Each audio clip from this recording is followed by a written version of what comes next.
Hey, coming up on today's podcast, we're going to talk about the Boring Company coming to Nashville. They're going to dig a big hole, and we're going to talk about that. National Park Services, man, they are pushed to the breaking point. We're going to get into that, what government cuts have affected those guys, and your experience while getting out there watching the geysers. We're going to get into some Lucid talk. That's Lucid, the electric vehicle company. We're going to talk about Ford's really fast track times. And you're going to be surprised at what actually made those fast track times. It's a van. And remember we had an alien visit us back in 2017, 2018 roughly? We got another one coming. And I ain't talking Judas Priest. All of that coming on this podcast right after this.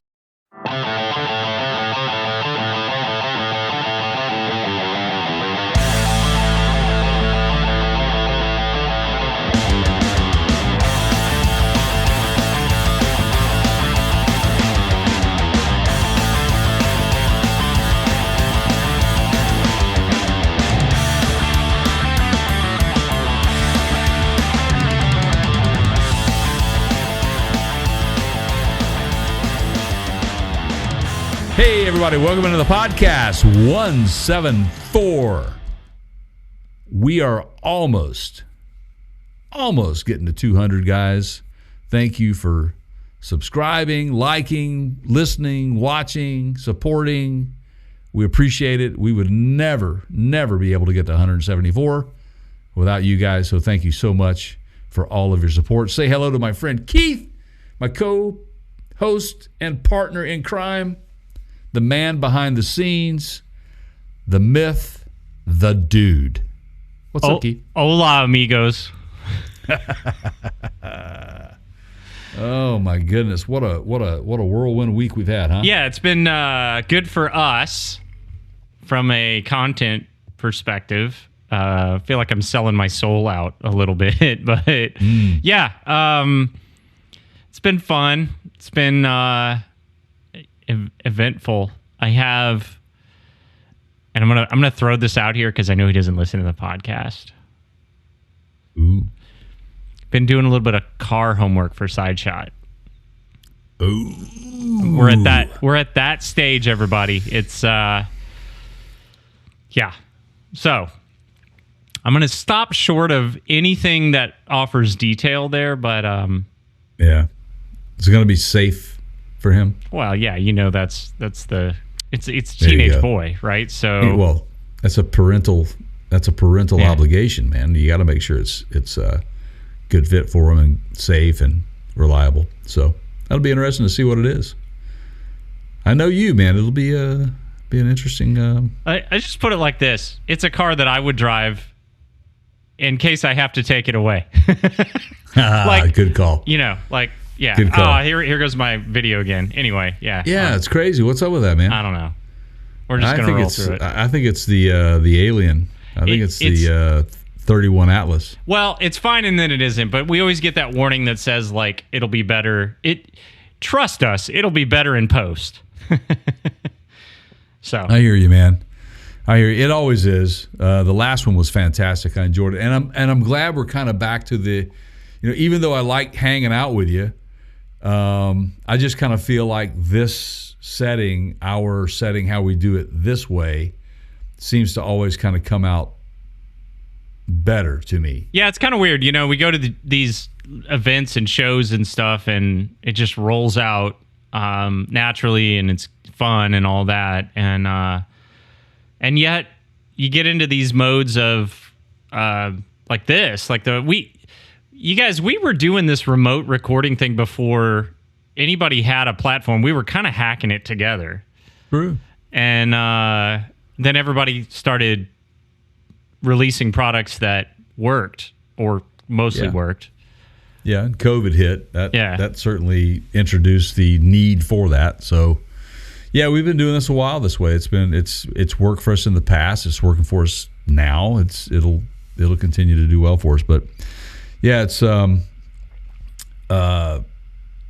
it's interesting how we've kind of bounced back and forth between different styles and ways we do it, and it's fun to kind of experiment a little bit here and there. You can't stagnate, right? You gotta keep innovating and pushing the envelope. And by the way, for those of you that are new or are picking this up in some way that's new to you, this is the Counter Show. We are a mobility-centric show, so we talk about like cars and mobility things: scooters, bikes, e-bikes, motorcycles, anything with wheels, alien spacecraft, and pop culture is also woven in there. And I guess you would say it appeals to the engineering nerd crowd or the pop culture nerd crowd, or I don't know, man. Just there's always figure that out. Cars and tech and everybody.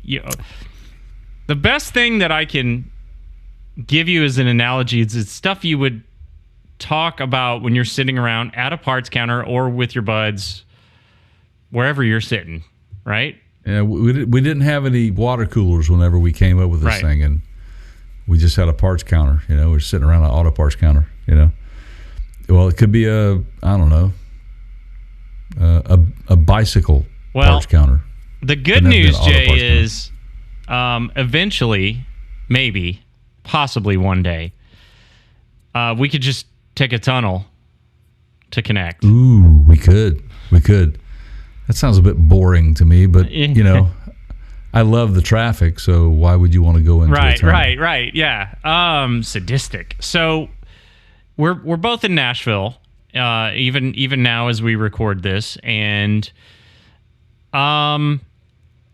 we're going to talk for a minute about this tunnel that Elon Musk's company, which is called the Boring Company, pun intended, is contracted to build. Now they're going to start with a phase that goes from downtown Nashville, like the capital area, right, to the airport. Yep. The Nashville International Airport. The proposed route was along and south of Interstate 40, that goes into the downtown area, and it will have several locations within the city that it will allow you to disembark, if you will. And it's I don't mind that. I think it makes total sense for a point A to point B if you're just coming into town to visit downtown, right? Otherwise, it's totally useless. So, but Nashville has become that it city, and it's continuously looking for ways to attract people to come. They're spending billions on expanding the hotel and travel experience, specifically the airport. BNA, or Barry National Airfield, is where that comes from, the call letters, which is Nashville International Airport. And they set records this year. I think it was in the area of around 25 million passengers. I think they had a record number of passengers in June for one day. You guys, please stop coming here. I know that's not going to happen, but hey, as long as there's music and booze, people are going to come. And if all these girls keep getting married, they apparently the bachelorette parties. Yeah, it is the bachelorette party capital of the world right now. They call it Nash Vegas for a reason. So it is the it city right now. It's fun. All right. If you got plenty of money to blow and plenty of things to get into, eat, party, this is the town. It is, simply put. Yeah. So let's get into the tunnel. What should we name it? Yeah, let's do some names. You guys leave a comment, please, wherever you're listening to this. By the way, if you're watching this, go over to our website at partscounterguru.com. And you can find the podcast links. So maybe you're watching a short form of this or a video short or whatever. Know that you can listen to the full-length podcast on whatever your preferred podcast platform is. Just go to our website. So Jay and I have both ridden in the Las Vegas tunnel that this company built. And Which when is I cool. say built, it's cool, but they didn't go near as far as they were supposed to. No. And this is a little bit of my opinion, but there's a lot of fact behind this, which is this is very much the Kickstarter model of project construction, which is just what the hell? What? Right? So here's a guy that and I pulled up some articles for reference here, and I put them. You've got them too, and I'll put them on screen and post. I don't want to risk crashing my flaky connection, but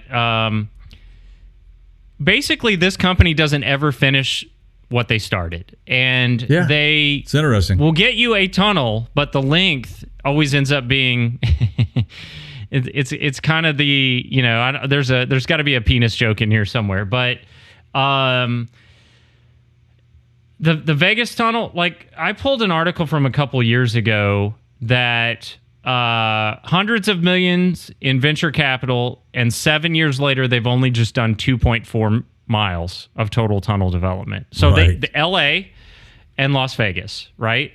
Right. And I read a comment. Somebody goes, to put things in perspective, this makes the Boring Company the 17th largest construction company in the United States, ahead of companies with 4 to 5 billion in annual revenue, companies that build NFL stadiums, airports, and skyscrapers. 2.5 miles of finished product. Yeah. So problem number one is you just agreed to something without a track record, probably because of the guy's name, right? Pretty much. Yeah. Problem number two is this was announced, and in rapid succession, I think it was 9 days, like signed into a deal. Heard about it, signed a deal without anybody's input. Next thing you know, we got equipment sitting at an empty lot. So they're talking about doing a 10-mile underground tunnel, and Teslas are what a shocker, the transportation method that you would use in the tunnel. Meaning you can't drive your car in this tunnel, everybody. That's not how these work. You got to go get in a Tesla that does not automatically drive, because if they crash in the tunnel, that would shut down the tunnel. They have a driver in them. That's the way the one in Vegas works at the Vegas Loop. And however, I think the intent in Vegas, I think what Musk wanted to happen was for that to be autonomous. So, yeah, well, good luck with that, right? Like, again, Kickstarter campaign that never really, you know, the road to hell, Jay, is paved with good intentions. Yeah. So, how did this play out? The Nashville City Council and government didn't really get involved in this, right? No, I mean, there was no public input to it at all, really. The council didn't really do anything. I mean, what was interesting, like I said, you know, initially when you started talking about this, was I saw a news story. The Boring Company was going to be doing this. And as you well know, the local news here, they have a chopper that flies around every day, and they point certain, you know, things out, you know, whether it be a historical site or a building that's very well known, like the Batman building or whatever. And then all of a sudden they pan down and they see this roped off area, construction area with the Boring Company equipment there. And it was as if this is the strangest thing. They showed up to do this without nobody knew. I mean, it's like we don't know what's going on. We have no idea what's going on at all. So they did have at least one council meeting.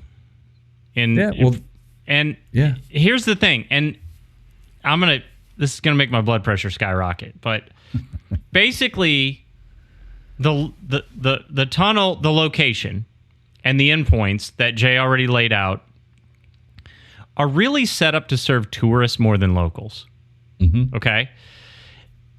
And if you want to come visit, that's fine, but who's paying for this, right? And so this is the problem that I have in general with Nashville and the surrounding communities and the rapid expansion, the out of control development, and it is this. And I've had years to think about this and put it into a succinct sentence. You guys are always putting the people that want to live here in front of the people that already do. And by the way, the people that want to live here aren't paying your salary. That is correct. So knock this shit off. This is off the hook. Yeah, it is. It is. And now, after that story broke, we're going to bore a tunnel from the airport to downtown for our tourists. And we love you, tourists, but we like our city too, right? The famous scrapyard on the East Bank of the Cumberland River that had been in negotiations since I moved here in the 90s. Yeah. Finally sold for $245 million, I think it was. Yeah, well, it was a matter of time, right? I mean, it was a matter of time, and guess what? It's a developer. Yeah. So guess what? Shocker. They're going to build more places for people to kick their feet up. That means more traffic, more water usage, more electric usage. I mean, it's just crazy how we just continue to pack people into this little city. At what point what is the tipping point? Right. What is the tipping point for Nashville? Well, and I hate to say this, but it might take a disaster of some sort. I will tell you this, because I'm past the point in my life of caring what people think when I say this. I'll come back and say I told you so on this project. I will come back, and when this thing hits the fan, I will be like, told you so. So some other stuff that, again, not in a vacuum, that we know historically about the tunnel. The Vegas dig, literally doing anything they want, ignoring permits, hauling waste in unmarked trucks with no plates, spilling waste here and there. There's all kinds of reports of problems when these guys come into town and basically don't follow the rules. And again, okay, but then why should I have to file a permit if I want to build onto the back of my house if that guy doesn't? And he doesn't live here. Right? Right. Absolutely. What? And the fact that it's going down again, it's already started surveying and doing, the beginning process. And it's on state property, so not a whole lot locals can do about it at this point. Right. It's state property. Yeah. And how does that happen? How do you get under the radar? You make a deal with the short of saying some corruption going on. I don't know. I mean, something's happening. Somebody's making a little money in the back pocket. So this comes from the Nevada Current. I believe the Vegas tunnel was the most recent of the two, meaning LA was first, I think, and then Las Vegas. It was, yes. By the way, is the LA tunnel finished? No. Okay. By the way, 10 years ago. The Vegas tunnel finished? No. Okay. Well, define finished, Jay. Like complete? Like, is it what they said it would be? Absolutely not. Can I go in one hole on this side of the city and come out on the other side of the city from another you go hole? about a mile and a half, something like that. You go from one side of the convention center to the other. Well, that was uneventful. It kind of was. Yeah.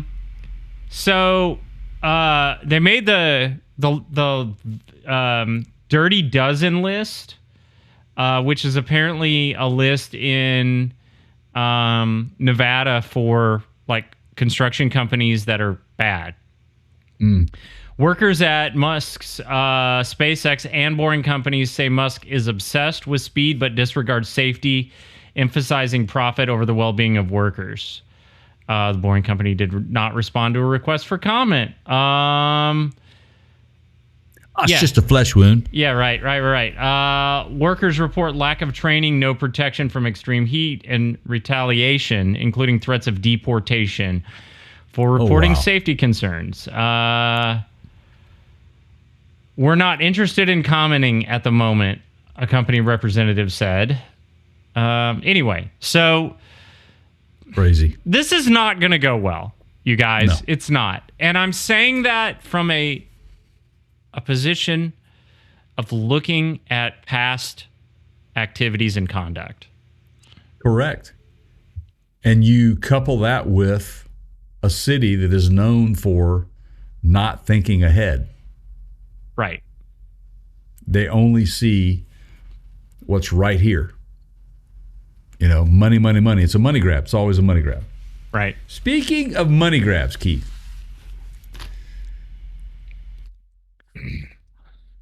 I can't wait for this.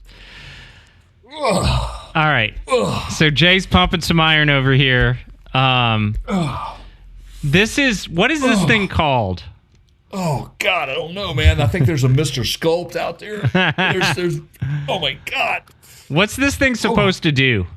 It's supposed to get rid of my man boobs, man. What is the internet's fascination with man boobs right now? I don't know, man, but there's every product out there you can imagine. Beyond Alpha, man. How long have you been using this? I can feel my man boobs going away right now, man. Oh, my God. You would think he's being paid for this, y'all. He's not. Although I'm sure we could put a link. Where did you buy this thing? Chew, my man boobs are gone. Where did you get this? Amazon. Okay, we'll put the link up. Then we will get an affiliate commission. Of it. Yeah. I bought it off my own channel. Oh, by the way, guys, hello. If you want to buy some Amazon product, go to partscounterguru.com. We have a link there where you can click on it, and that helps our channel. You can get rid of those just pesky man boobs today. All right, now I'm not done with this man boob thing. What? God. You just, the curiosity got the best of you, didn't it? It did. Okay. Now, yeah. I will say, if you do 30 of these and 30 of these and 30 of these every day, you'll get rid of those man boobs. And how long have you been using this? Let's give your report. I need you to report About in. 2 weeks. Okay. You've been pretty routine with it? Yeah, my bowel movements are better. Have you noticed anything? I have actually. Okay. I have. Here's the thing. If you are an older person, older adult, it keeps you off the ground. I mean, basically you can do the same thing with push-ups. That's it. Push-ups, pull-ups, chin-ups, whatever you want to call them. It does the same thing. This just keeps you off the ground. So does it work? Well, depending on how well you use it. But I'm going to tell you that doing those three things I just said 30 times every morning, you'd probably have to do that for about 2 years. But it depends on your level of, how hard you want to push yourself. There you go. As with anything. Sure. But I like it. I mean, it's okay. It keeps my blood pumping, man. Good for you. I like it. I like it. Yeah. Keeps my blood pumping. I mean, that's it. There are worse things to spend your time and money on than little health and well-being. It was cheap, man. I had to try it. I was curious to see was it worth it, and it's a little bit of a workout, but it's not. I don't know, man. I don't understand the fascination with man boobs, right? Yeah. It's Sure. the craziest thing I've ever seen. Yeah. I've never seen this. It's just like all of a sudden, out of the blue, everybody, for every product, whether it be a digestive product, for prebiotic, probiotic, whether it be testosterone replacement supplements, gut health supplements, everything gets rid of your man boobs. And that's been the catchphrase now for the last 6 months or so. Look, if you were that worried about your man boobs, then maybe you should have taken Kramer up on the Manzir. Was it the bro? Was it not? I thought it was. Well, it was the bro, but I think the Manzir was one of those as well. Speaking of names, we were talking about what would we name the tunnel. We skipped ahead to the man boobs. That's my fault. My bad. I was plugging the man boobs.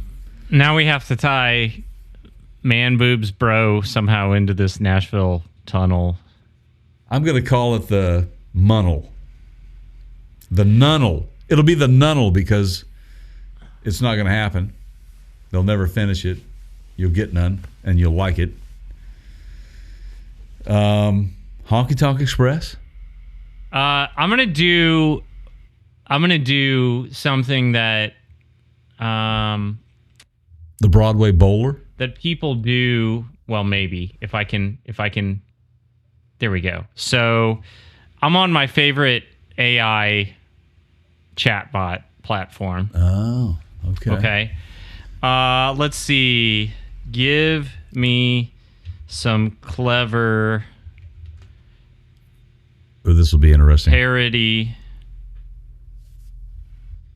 style tongue-in-cheek names for the new Nashville underground tunnel.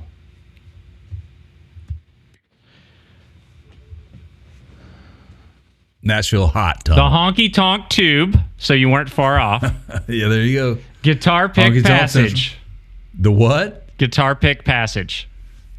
The Grand Old Burrow. Oh, there you go. Rhinestone Underground. The Music Row Mole Hole. That's funny, actually. The Hot Chicken Highway.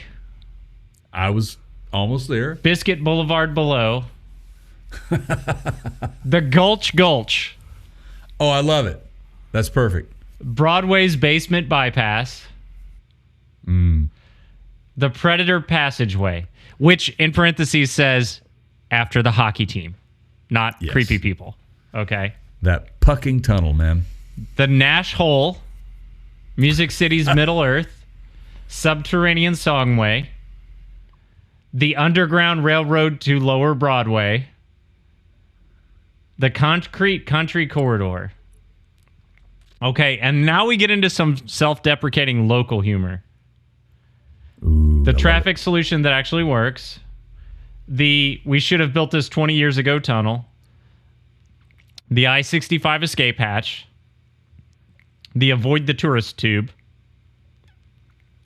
The transplant transportation tunnel. And the AI service that I used for this, which was Claude, gives me its personal favorite. Because, you know, as if it's not creepy enough that AI is already, you know, cracking jokes, it's got to then tell me what its own personal favorite is, which is that's funny. The Honky Tonk Tube. It's got that perfect Nashville flavor with a playful sound that locals would probably embrace. Yeah. Okay. And to err on AI's side, it's as clever because of the London Tube. Sure. You know, so it's a play on that. Which, by the way, most people may not know this, but there is a nonstop flight between Nashville and London Heathrow daily. Huh. And I just recently took that flight as I traveled to Bangalore. What's the airline from Nashville to Heathrow? British Airways. Okay. Yep. It's a nice flight. I was in business class, which was really nice. So I had my own bed and nice little private little room there, which is really nice. So it was a comfortable flight for me, but very long. It left on a Sunday night at around 9 p.m., 9:30 p.m. Finally made it to my final destination at about 5 in the morning on Tuesday morning, 2 days later. What time did you land in London? Landed in London at around 11 a.m. local time. Okay. So, and London is what, 6.5 hours ahead of us here in Nashville? Yeah, something like that. So, yeah. It's a long flight, man. It was. And my final destination, they're 10.5 hours ahead of us here. So it's interesting. I had a little trouble on the way back trying to get some sleep, but I finally crashed on the second leg. So it was 2 flights. It was 8.5 and then 9.5. So with layovers. It's a haul. It's a haul. That was comfortable though. It was good. I had movies and booze. Well, that'll help, right? I mean, Yeah, it and usually food, does. and food. Yeah. Yeah, had some had to pack the old bro wipes. Oh yeah, the dude wipes. Yeah. Oh, they're comfortable, man. Yeah. Yeah. I'm starting to like those. They're nice. They are, man. We got a link to them on our website, I think. I think they're out there. We do. I mean, you can buy those things through our website. I don't know if you've never used a dude wipe. I recommend it. It's you'll feel refreshed. I keep them in my gear bag. You just never know. You just never know. You do never know. Never know. So there you go. Tubes and man boobs. And, they're also biodegradable. So if you happen to be out camping or in a national park or on an airplane or whatever, they're flushable and you can, drop them right in, right? So, yeah. So let's talk about national parks, man. Speaking of the national park system, did you finish? You need those. You may need those dude wipes when you're in a park. You might. Did you finish watching Untamed? I haven't. Oh, you got to finish it. It's good, man. I will. It finishes strong. It does. I'll get there. I've actually been really into on Apple TV is Invasion. I haven't started that one. Oh, that's a good one. It's a good one, man. So, this is a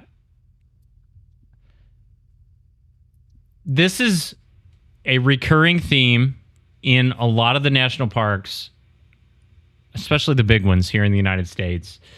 Places that are near and dear to my heart. If you've never been, it is a great, just soul recharging, awe-inspiring thing to do. And there are so many that are just amazing in their own way. So I grabbed this just because it was a headline that I felt hit home or hit close to home for me. Of course, man. National park workers pushed to the breaking point as popular national park operates with just over half its staff, right? So in this case, they're talking about Crater Lake, which I think 2 or 3 years ago we visited. And it's beautiful. It's one of the smaller parks, actually. Yeah. And the problem is that there's just been such deep cuts in the budget for these parks, and the tourism, which really started to spike during COVID and has never really came back to pre-COVID levels. So more and more people are visiting the parks, which is great. There's a lot of appreciation for them from most people. Some people trash the parks. But there were so many layoffs, and there are so many people that visit these parks. Traffic is a growing problem. I kind of like how Zion has dealt with this, and they implemented this system years and years ago. You can't just drive through the park anymore. You park your car at a lot, and you ride shuttles basically around the park to the different stops that you want to. They'll take you anywhere in the park, but it eliminates the traffic problems. So Crater Lake had a tourist spike this year. They're operating with about half the staff that they would normally. And why is that, Keith? Federal layoffs, right? Yeah. Well, and I think the director at that park quit earlier this year, if I'm not mistaken. Yeah, and this is not just the Crater Lake, Crater National Park. It's not just them. It's our entire national park system. It's affected by this. Yosemite is also experiencing similar problems. Yep, I've heard the same. Grand Canyon's waiting times to get into the park have doubled this year.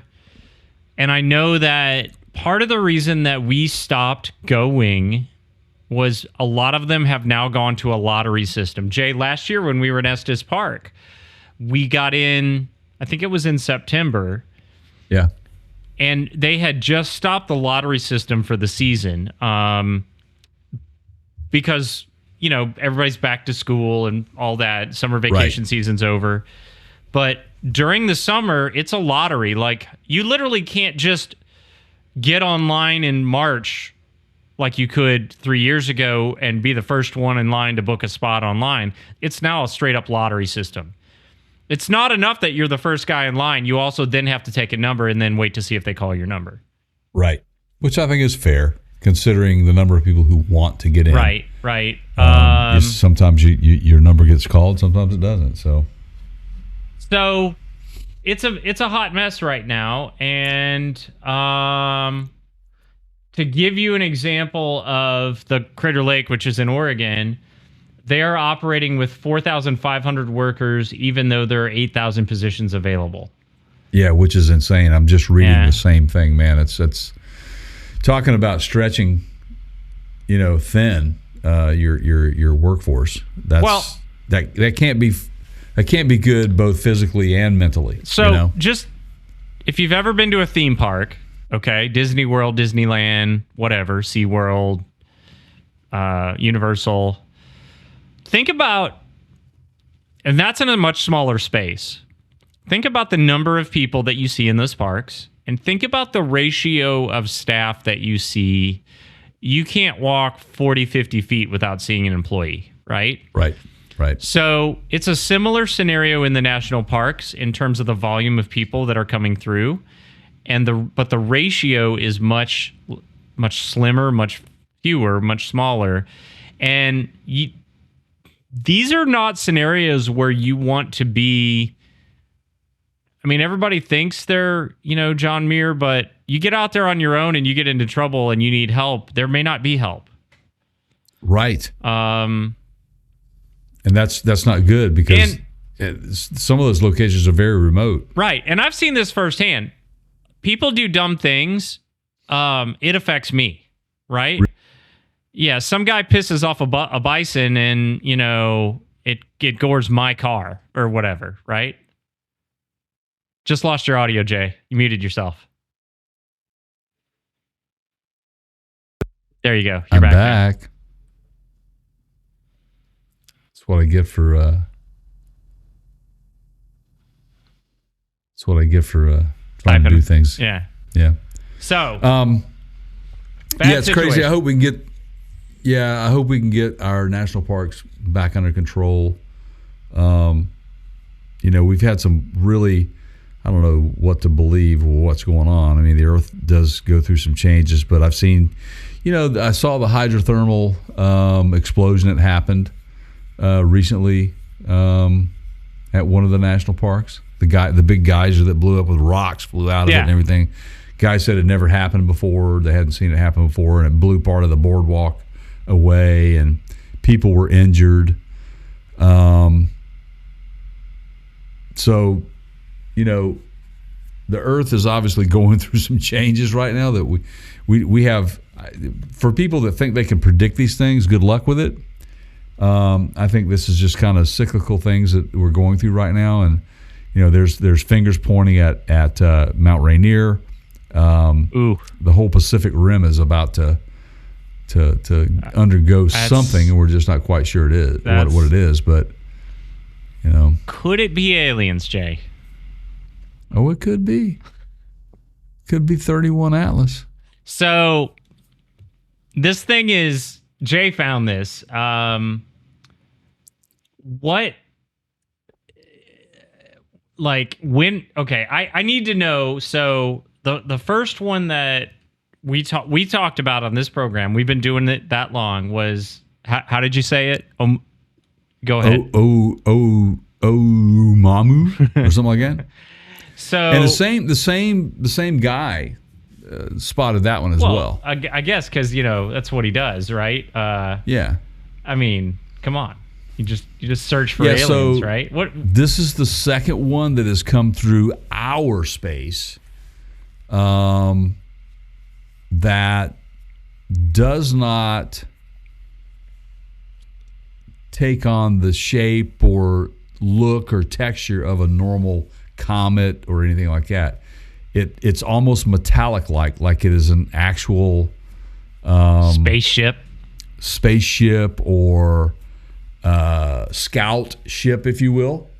And that's not far-fetched if you know, again, if you believe we're the only living beings in the universe, I get it. But this is a pretty doggone big space to be the only ones around. But we have sent out similar things, you know. Our satellites with, or not satellites, but our vessels, exploring vessels, if you will, with saying greetings from Earth and, you know, playing different songs and airing different things from different TV shows, you know, over the years. And it's way, way out there. Why couldn't this be what this is? And they're saying it's Avi Loeb, who also was part of the Oumuamua version of research group. Yep. Research, yeah, whatever. He says for various reasons, Loeb rules out the possibility that this glow is attributable to reflected sunlight or rare interstellar nuclear material. Instead, he is zeroing in on his previous suggestion that 31 Atlas may be alien tech. There you go. Yeah, that whole shiny thing got me, you know? Yeah. Well, there were some maneuvers that this thing was doing and trajectories, how it's been navigating is more with a purpose than just some random track that a comet or asteroid, if you will, would take based on gravitational pulls, those sorts of things, and all of the environment around it. Now, this thing appears just like the one in 2017 to be navigating with purpose. This guy is a Harvard scientist. Yeah. Mm-hmm. Not your run-of-the-mill crackpot. No. Okay? Just, he's a credentialed science guy.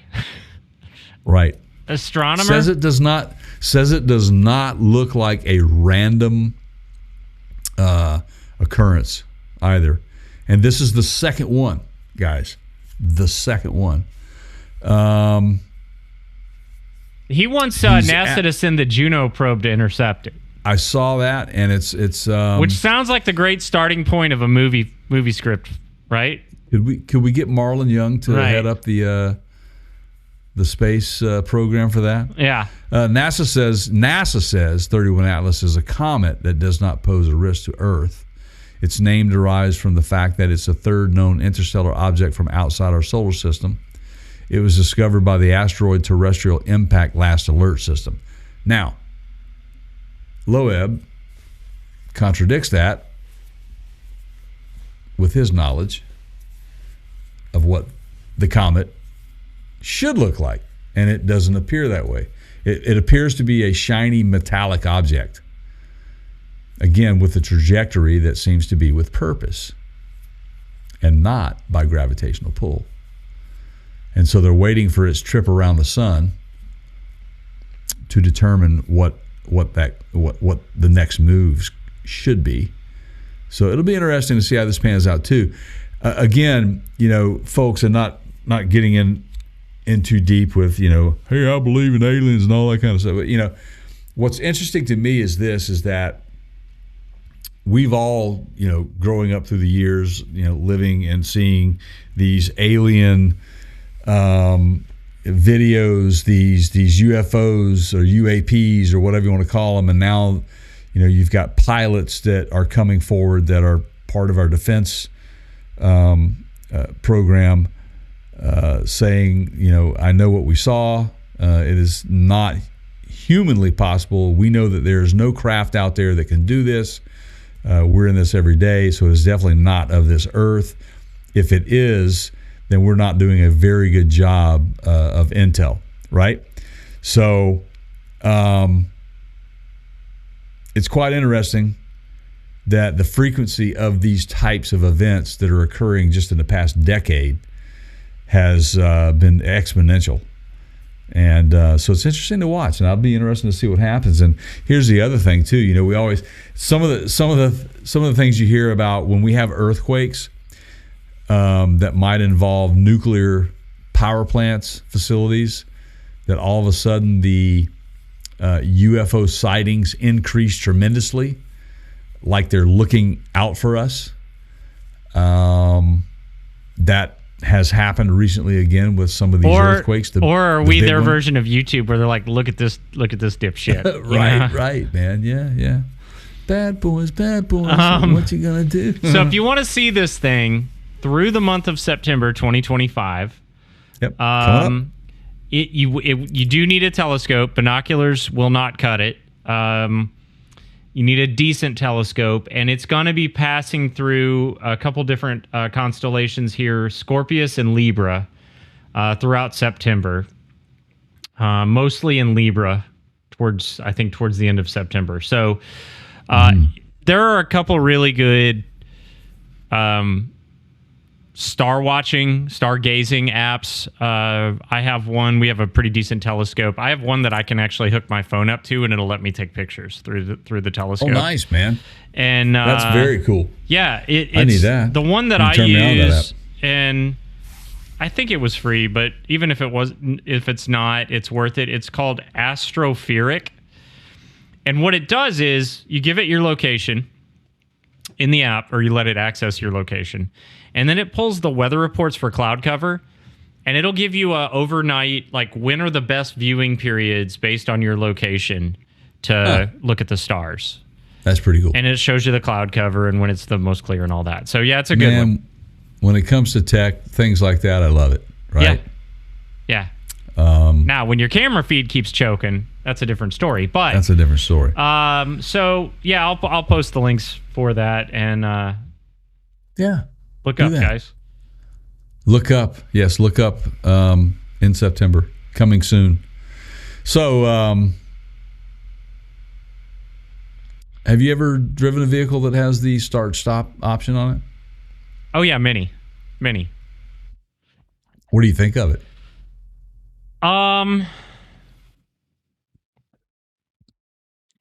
I think it is a great example of fire-ready aim. Oh, yeah. Yeah. I understand that we're trying to accomplish two things, lower the emissions and idling noise from vehicles. Right. But I've driven it. I've driven a lot of rental cars that have it.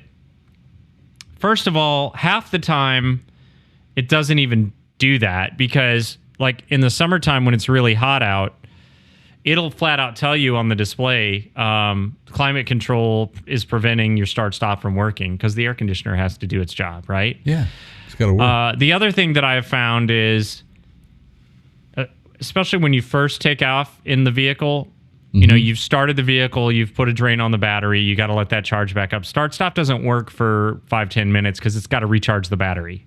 And it'll tell you that on the car, battery level too low. Right. So the number of times that it actually works, I just feel like it's a gadget. You know, it's just a feature that sounded cool, but it didn't really accomplish much of what it was trying to accomplish. Yeah, I would agree with that. And plus, too, us being in the automotive industry, the industry as a whole, us knowing engines and that sort of stuff, is that the damage that it actually causes to an engine, the start-stop side of it. And plus, how it is implemented, it has to disrupt other features on the vehicle that then become a safety risk. Right. And that's the other thing, is the lag that you have when you're sitting at a stop. And there is a lag. You take your foot off the brake and the engine stops. It's most of the time that's how it works. It's not when you tap the accelerator. It's when you take your foot off the brake and release it. Right. But it's still one Mississippi, and then it's running, right? And You know, there's a lot of controversy around this. There's a lot of argument because the designers in the automotive industry will tell you, no, we're using beefier components because we put these start-stops in these vehicles and we know it's harder on the systems. So we put a heavier duty starter in there. I will tell you the things that it is harder on are the battery, number one, because a typical lead-acid battery is not designed to have repeated drains like that. They do not like to be anything but 100% charged. Correct. And the more that you pull them down from that 100%, the shorter the lifespan of that battery is. The other thing, obviously, is the starter, right? Like you're just, like I was trying to explain to Sideshot, like the typical number of times that I would start a vehicle on a trip to the grocery store would essentially be 2. 1 to get to the grocery store, then I turn it off and go inside, and 1 to get home. Right? Right. With a vehicle that has start-stop, it's potentially 5, 6, 7, 8, 9, 10 times that, right? 10 more, potentially 10 more times, depending on how far that grocery store is, that I'm cycling all those components. And those will end up in a landfill when they go bad. Right. So I know the starters might be heavier duty. There's people, I was looking at some internet forums where guys are like, well, I've had a start-stop system with a beefy starter for nearly 2 decades. It's called a Toyota hybrid. Okay, fair, right? But that's technically a hybrid, does not necessarily equal start-stop. No. We're talking hard stop, hard engine start. Off, yeah. Yes. I don't think anybody's arguing that it's going to save you fuel. The idling, I just don't think that's even... Is it? Are there people out there that think that saves them, that it helps their fuel economy? Well, you got to understand the nature of combustion, too. How efficient is the combustion, right? So are you really saving it? Because are we measuring the exhaust after a start-stop cycle? Fair, yeah, right. Because, I mean, you have to understand that as well. So I think there's a big argument there as well. But just understand one thing. The only reason that this start-stop tech went into play is because it was subsidized, right, by the EPA. And the OEMs jumped on it. And being someone, you and I both, Keith, that have been, around engines most of our lives, gravity is a big killer.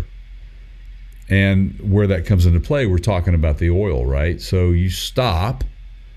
I know you won't lose a ton of oil out of certain areas of the engine, but when you stop flow, it's got to go somewhere, and gravity is a bitch, right? Yeah. So I just, I have long and often said that it is the most idiotic technology ever put onto an automobile or a vehicle, period.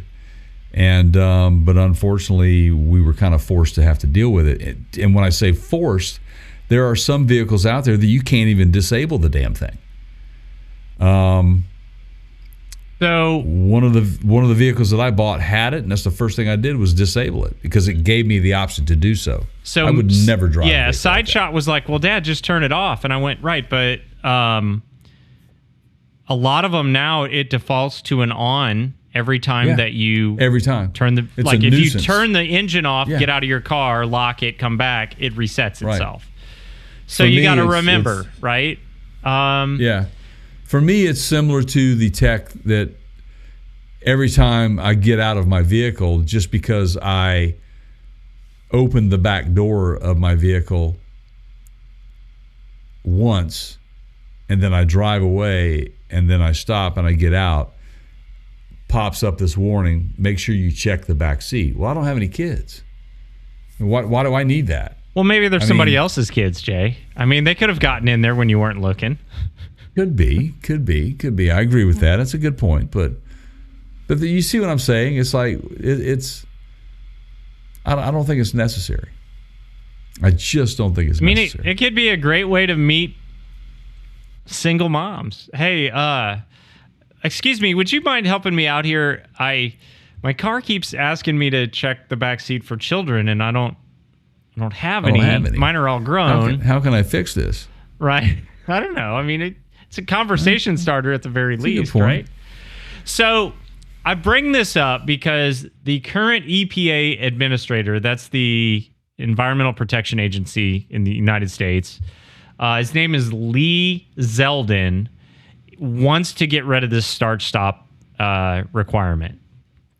I'm voting for that guy. He fired off. Well, I think he's just I don't think it's an elected position. I think he gets appointed. Shoot.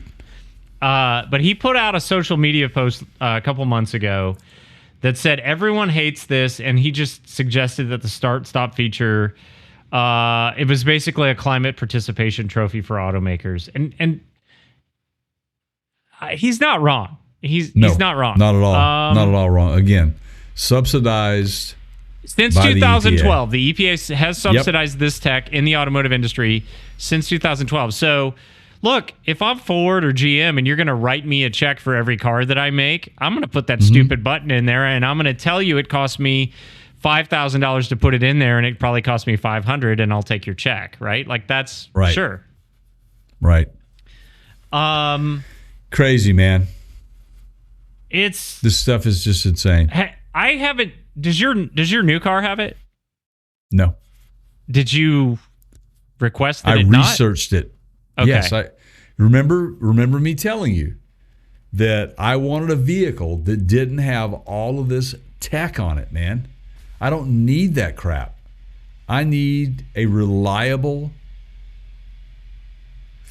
economical, very efficient vehicle to go from point A to point B. I don't need radar, LiDAR, ADAS, but I got it. I got that because, once again, the NHTSA makes it mandatory, just like a backup camera, which, by the way, I must say, that backup camera is making you guys look like some good drivers, just like the auto-tune makes some of you sound like a great singer. Just saying. Yeah. It's the same thing. Good analogy, wouldn't you say? I would agree with that. I am having to reinforce that to side shot.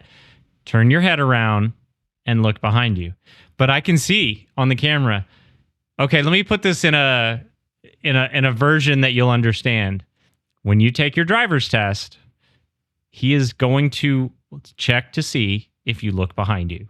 And if you don't, you will not pass that portion. That's right. Changing times, man. Yeah, just if I had more time, I would print these little stickers with fake landscapes on them and stick them on people's backup cameras. It had like Sasquatch on it or, whatever, right? Like just... Right. That's funny, or man. little subscribe bells for us, it'd be like... They'd be pushing their screen, trying to subscribe, ring the bell. Speaking of that, could this be a moment for us to say thank you all that have subscribed, and for those of you that will subscribe, we appreciate it very much. We live and die by that. It's free to you, but it's priceless to us. No doubt about it. We could not do what we're doing and would not have been able to do what we've been doing since 2018, Keith? That's correct. Yeah, so we're getting close to, we're 7 years into this thing, man. And so, and we've done this and been able to sustain it because of you guys watching and liking and commenting, and we appreciate it very much. And because of your loyalty to us, we're giving back to you by letting you know that if you go to our website, partscountergurus.com, there's a button up there that says show specials. There's a lot of discount codes for some of our brand partners, and have fun shopping. You're going to enjoy a nice discount exclusively through us. And once again, that helps us out tremendously. Even just a like or a subscribe helps us. You don't even have to buy anything. Just like and subscribe. And it helps us out. And we appreciate if you want a cooler, there's coolers. Oh, there's coolers. There's all kinds of stuff, man. Jay, do you think we'll outlast Lucid? I think so. The car company? I think the automotive manufacturer? And I'm the senior of us. So I like Lucid. You know that. I should have worn my I know you Lucid do. hat Yeah. for this podcast. I'll bust it out. Okay. But lots of discussion circling around Lucid lately. Some good, some not so good. Let's start with the not so good. So, for those of you that don't know who Lucid is, you haven't watched our program because we've got videos out there on them. Electric vehicle manufacturer. They're not these guys. They're not Harley Davidson. That's correct. Right. Electric vehicle manufacturer based out of, I think, Silicon Valley, if I'm not mistaken. Yes, they are, sir. And Correct. They are more on the luxury side in their sedans than a Tesla. Yep. And they're also faster than a Tesla, I might add. Mm-hmm. In most cases, of course, if you get the ludicrous version or whatever, the Plaid. But they're also a little bit more pricey. So they came out with an earnings report this quarter. And it wasn't good. They lost more than $850 million. And they sold, it looks like, 3,309 vehicles in this last quarter. So, which would be quarter 2, 2025. Yep.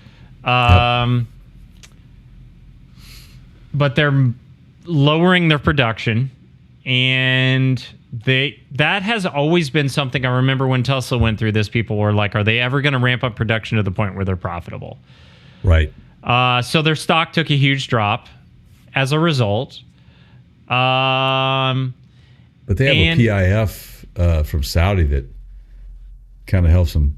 So play a little bit. This is where it gets super interesting, right? So they've got some really, really deep pockets in their corners. Yes, they do. So, and it almost seems like they don't mind losing money. It's kind of weird, right? So it is, yeah. No sooner did this whole thing kind of shake loose than their 5th largest shareholder bought more shares. Yeah. They increased their earnings to an all-time high in the second quarter, and according to public filings. And that company is Geode Capital Management, and they have over 22.5 million shares of Lucid. Right. As of June 30th. So at the end of quarter 2, right? Yep. Is that right? Yeah. That is end of quarter 2. Right at the end of quarter 2. So they are up 7.4% in their shares. They had 21.9 million before that. Now these guys seem to not care, and they believe in the long-term goals. I think so. It's kind of interesting. It's almost like it's a playground for them, you know? Yeah. It's like something that Elon would do. Just throw money at something and see what happens until finally, you know, the spark catches and it starts to flame a little bit, and then next thing you know, it's rolling. Because that's kind of how Tesla, you know, went down, right? It is, and but in a competitive landscape that we have today, when it comes to EVs, I find it very interesting that they're still hanging on with this. Well, now they're still continuing to innovate. They're still continuing to do things. By the way, I saw a Fisker Ocean, not a Karma, a Fisker Ocean in town. Yeah, the SUV last week. Like I literally rode right. I was on my bicycle and rode right past it. You know, you mentioned SUVs. I think the winners here are the electric trucks and electric SUVs. I mean, you look at what Volkswagen did when they bought Scout, right? Yep. And the Scout will be sold exclusively in the U.S. with 2 off-road models, and is paying homage to the original name and the styling. It looks just like the old Scout, except with a modern flair to it. You look at, you know, Rivian and what they've done in the off-road sector.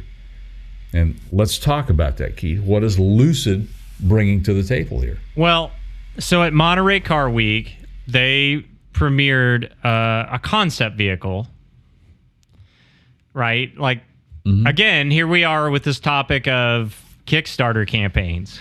Right. Let's build a freaking tunnel from the Nashville airport to downtown off a Kickstarter campaign.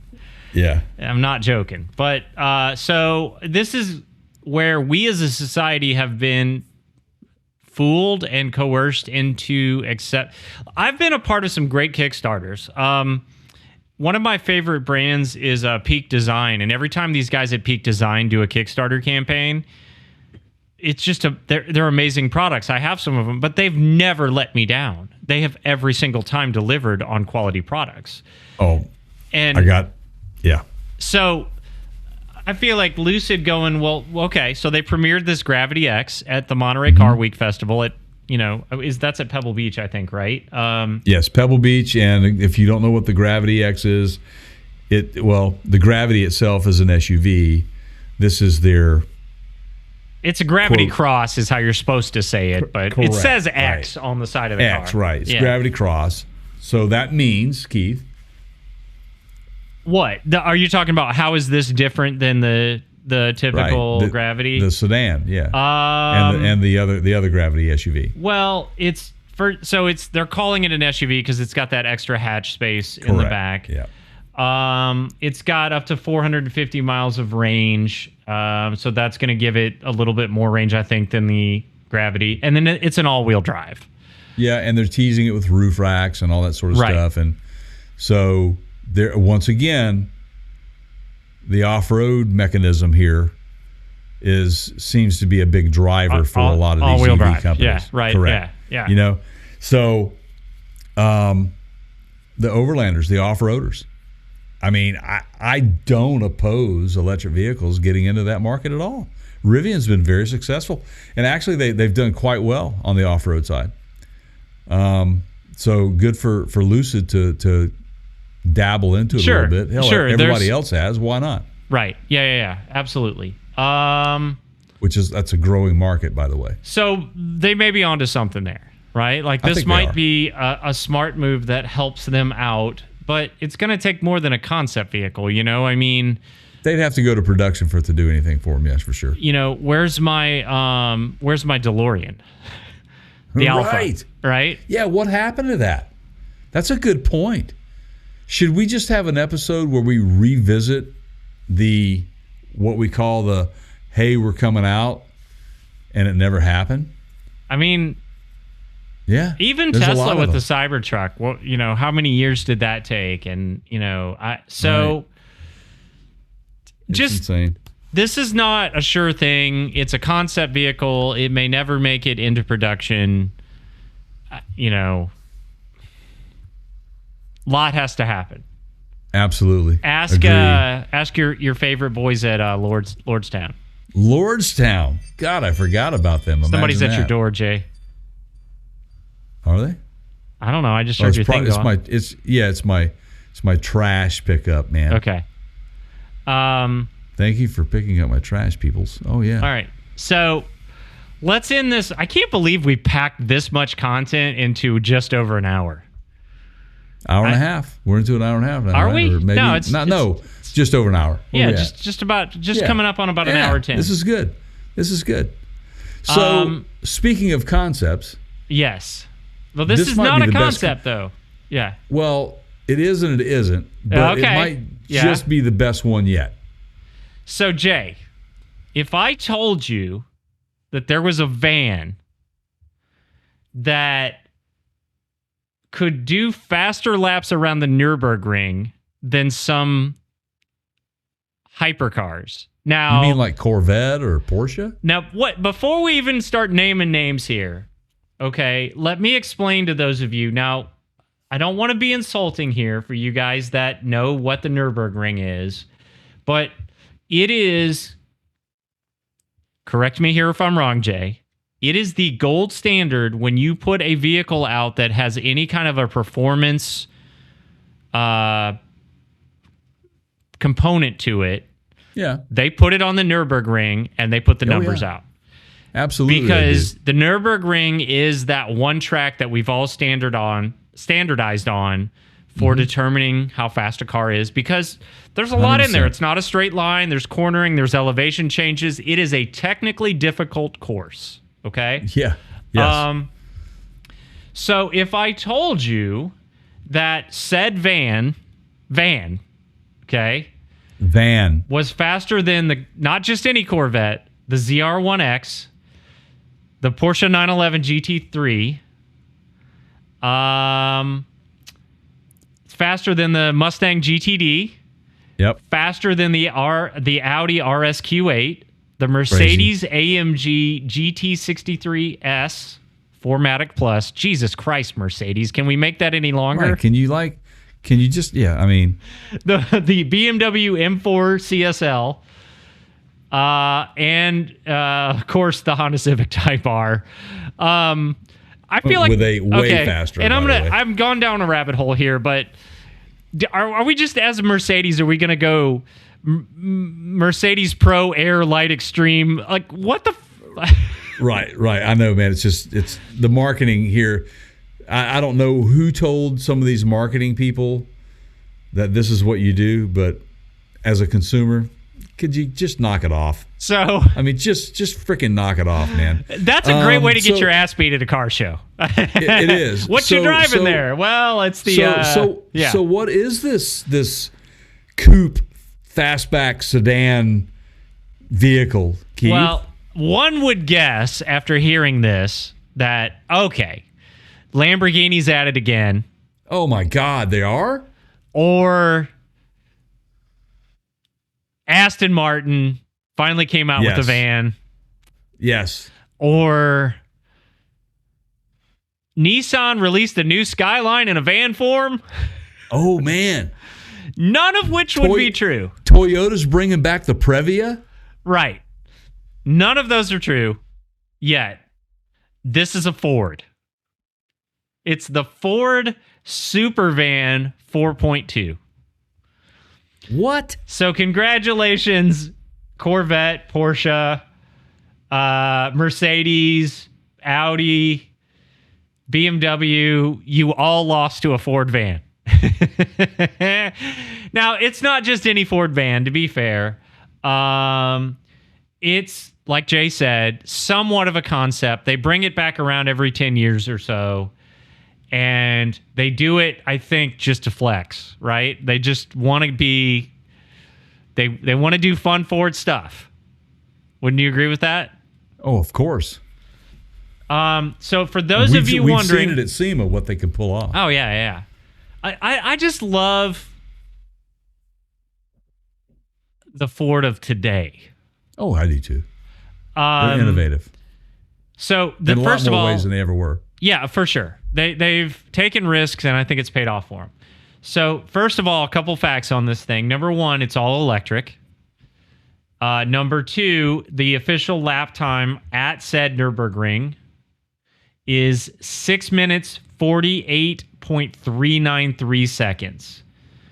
Now, it is a big loop. That is I don't know exactly. I want to say it's 11 miles. You fanboys out there, don't shame me on that. I could be wrong, but it's big. It's big. Yeah, they even outdid their own Mustang GTD. And it looks like a little minivan that's just been lowered. Yeah, and it's insane. Yeah. Romain Dumas was the driver who drove it around. Ford said the run was partly inspired by a Top Gear segment from 2009. Yeah. When imagine they that took Top a Ford Gear Transit van, around the ring in 10 minutes. And Jeremy Clarkson apparently mangled an S-Type. Oh, no, sorry, he didn't. But he got it around in under 10 minutes. But it's a show-off car. It's a show-off car. But I still feel like this is why we do what we do, right? Absolutely, man. It's the fun stuff, right? So it looks like they're gonna take it to Pikes Peak and do the Pikes Peak Challenge. I love it. And you know what? If the Hoonigan was still the man, he would be on this like nothing. He would be just like yes, please let me go for this, right? Miss that guy a lot. Yeah. Now, yeah, go ahead. So I was going to ask, is this concept, is this going to come to fruition? Okay. Is this just for fun? So is this just to poke your chest out and say, hey, we can do this? Not exactly. Yeah. So this is also the thing that I love about, and Jay knows this about me. I am somewhat of a two-wheel race fan, go to the races, follow some of the riders. MotoGP being the most famous example where that tech will make it into production motorcycles 3, 4, 5, 6 years later. It's super expensive, so they have to wait till they can manufacture in mass and bring the cost down.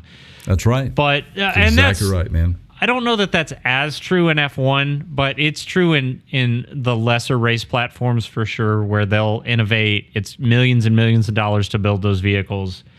That tech will make it down. Hopefully not the start-stop. Right. There's a funny outtake. Dude's sitting at the starting line. All the lights go off. Oh, God, start-stop kicks in, right? And then he's got a 1 second delay while he has to wait for it to start again, right? So Ford says they can't be specific. This is Michael Norton, who's a program manager at Ford.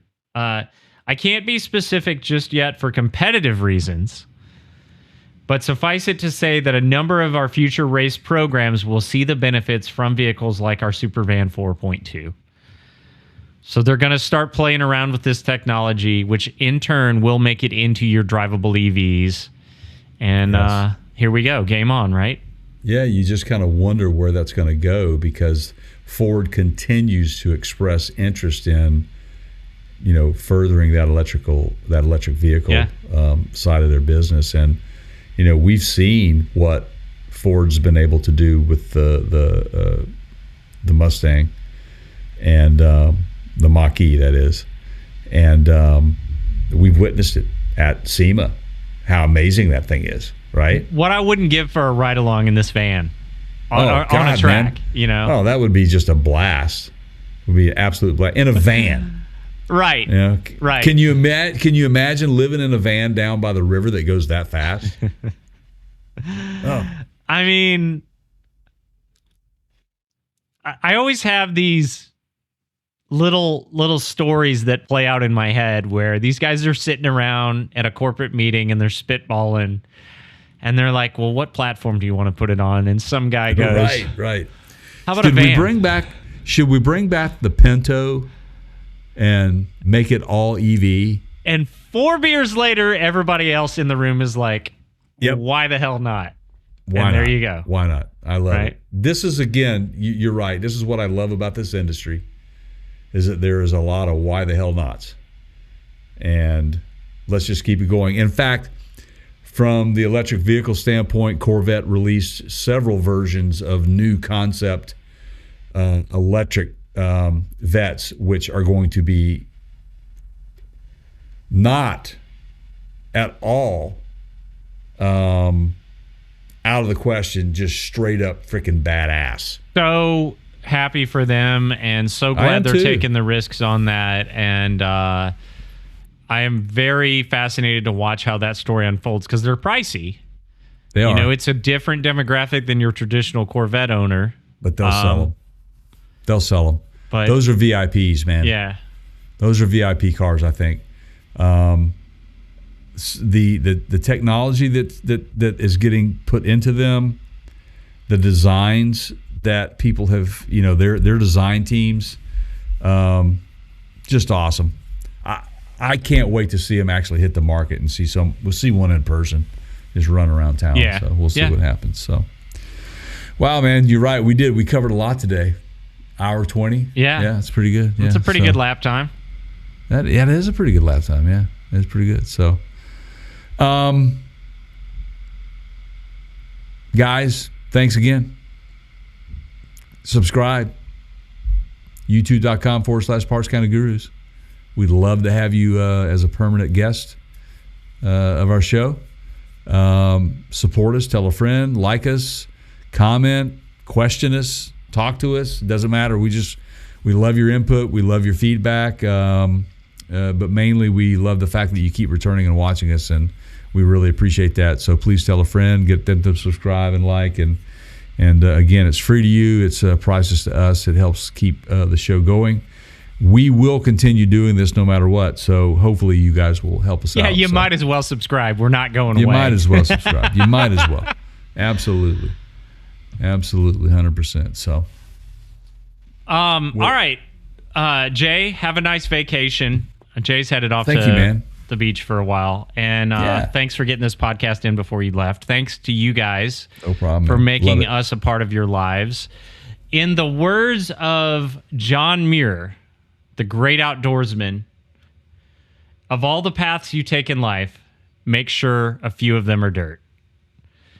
For my pal Jay over there, I'm Keith. Thank you guys. We'll see you on the next one.